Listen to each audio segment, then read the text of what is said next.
Los que sostienen que Jericó no existía en el momento en que Josué conquistó la tierra prometida, lo que significa por tanto que Josué sería un personaje de ficción, lo mismo que la conquista y seguramente también el mismo Éxodo, ¿por qué no se formulan una simple cuestión? ¿Qué fecha aproximada debemos asignarle a la existencia y destrucción de Jericó? Es la única manera de que empecemos a entendernos.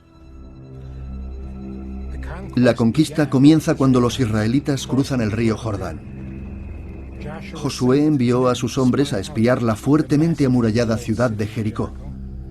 Y allí se encontraron con una ramera llamada Rahab, que les dijo que todos los habitantes de la tierra habían oído lo que Dios había hecho por los israelitas y estaban aterrorizados.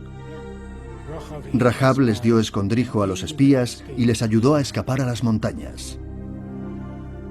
¿Cuáles serían los indicios que nos remiten a la conquista de Jericó? En primer lugar, sabemos que Jericó era una ciudad fortificada.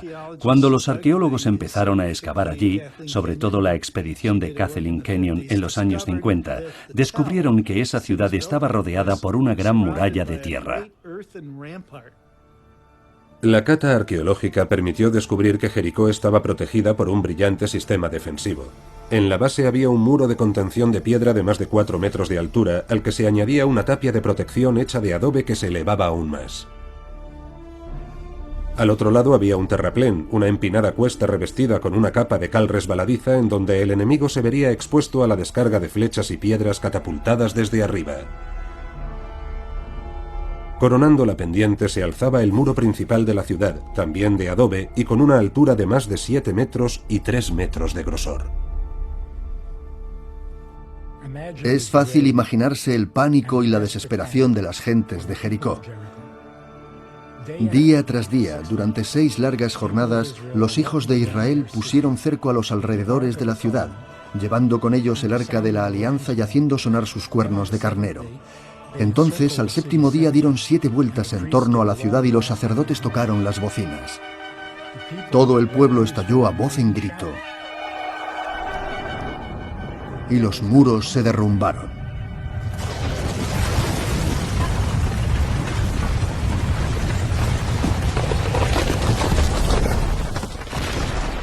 Y eso es lo que permitió que los israelitas tomaran la ciudad y comenzasen así la conquista de la tierra de Israel. Cuando la ciudad tocó a su fin, los muros de adobe se desplomaron y cayeron a los pies del paredón de piedra que hacía de contención. En su informe de excavación, Kenyon lo describe con profusión de detalles. Luego la Biblia dice que prendieron fuego a la ciudad, lo que se corresponde exactamente con los hallazgos que apuntan a que Jericó fue consumida por las llamas.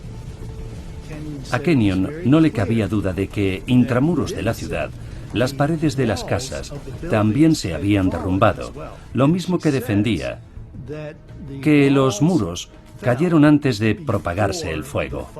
Así que estaríamos ante la secuencia de acontecimientos que describe la Biblia, en donde se dice que primero cayeron los muros y luego los israelitas incendiaron la ciudad. Las prospecciones en el yacimiento pusieron de manifiesto que el fuego había destruido la ciudad, de la que aún queda un grueso estrato calcinado que delata que en su día tuvo que haber soportado temperaturas extremadamente altas. Eso fue lo que llevó a Kenyon a atribuir el incendio a un ataque enemigo y no al resultado de un terremoto. Lo que ella defendía es que la ciudad fue destruida en torno al año 1550 a.C. por los egipcios. Y no hay ni una sola prueba de que los egipcios pisaran alguna vez el Valle del Jordán por aquel entonces. Así pues, Kenyon, al retrotraer la fecha de la destrucción de Jericó 150 años antes de cuando se supone que llegaron los israelitas, no pudo establecer ninguna conexión entre la aniquilación de la ciudad y el relato bíblico. Pero de nuevo es una fecha que se ajusta al patrón que llevo siguiendo. Dentro de la ciudad apareció algo sorprendente. Tanto Garstang como Kenyon encontraron enterradas en las casas una gran cantidad de vasijas llenas de grano. Las tinajas estaban bastante llenas, lo que daba a entender que la cosecha se había recolectado hacía muy poco. Y en la Biblia se habla de que aquello tuvo lugar en algún momento de la primavera. Y allí, en el Valle del Jordán, es justo en primavera cuando se recoge la cosecha de cereales. Cuando los israelitas cruzaron el Jordán, lo primero que hicieron fue celebrar la Pascua judía. ¿Y cuándo es la Pascua? Pues en primavera. Las vasijas repletas de grano también indicaban que si hubo un asedio tuvo que ser muy breve, algo sorprendente tratándose de una ciudad tan fortificada como Jericó.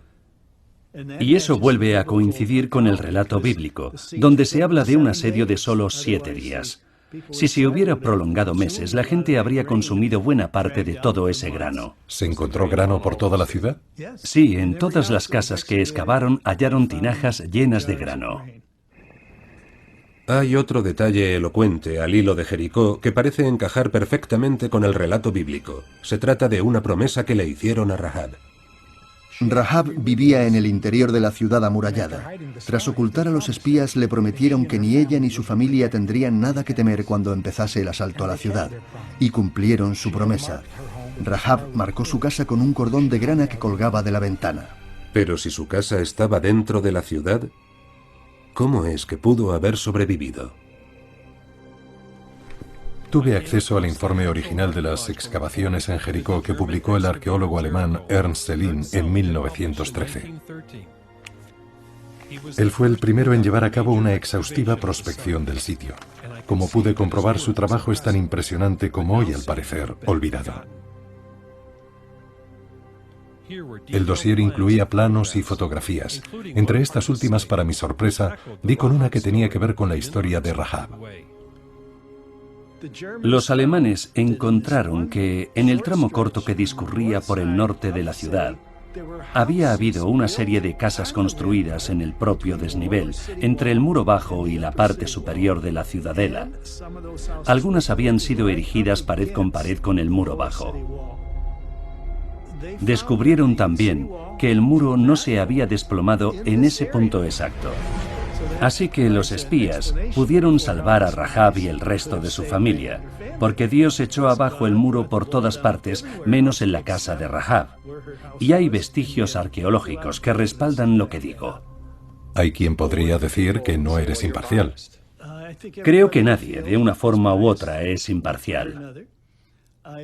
Yo reconozco que no lo soy, pero no puedo negar las evidencias y tampoco me invento nada. Tras estudiar el caso y hacer un cotejo con la Biblia, me dije, vaya, esto encaja como anillo al dedo. Es pura ciencia, se trata de observar las pruebas y en función de eso llegar a una conclusión. Los hallazgos arqueológicos comprenden lo siguiente: las ruinas de una ciudad firmemente amurallada, las señales de que esa ciudad, tras su caída, se consumió en un fuego provocado, una serie de tinajas llenas de cereal chamuscado que prueban que se trató de un breve asedio en primavera, y una hilera de casas intramuros de la ciudad milagrosamente conservadas que vendrían a darle la razón al pasaje bíblico. Según el texto sagrado, Josué lanzó una maldición a todo aquel que osase volver a levantar la ciudad de Jericó. Y la arqueología demuestra que tras la destrucción, Jericó fue en efecto abandonada durante siglos. Por supuesto, para la mayor parte de los investigadores, nada ocurrió cuando tenía que ocurrir. Bryant Wood cree que Kenyon erró al datar la cerámica hallada en Jericó y como resultado de ello le asignó a la destrucción una fecha incorrecta. Tanto él como Charles Eileen ubican la conquista en torno al 1400 a.C., apoyándose en la cronología tradicional para Egipto y Canaán. Sin embargo, David Roll y John Vinson defienden otra teoría diferente. Lo que ellos proponen es que el error de la datación de Kenyon se explica porque el arco temporal que se viene estableciendo para la edad del Bronce Medio no es el acertado y, de hecho, aún está pendiente de una profunda revisión. En cualquier caso, si en algo coinciden todos estos eruditos es en que Jericó fue destruida de una manera que se ajusta a la historia de Josué y los israelitas. Pero el episodio de la conquista no termina en Jericó. Los espías habían hablado de Canaán como de una tierra hermosa de la que manaban leche y miel. Pero también estaba llena de grandes ciudades fortificadas cuyos muros tocaban el cielo. Uno tras otro, todos fueron cayendo al paso de Josué.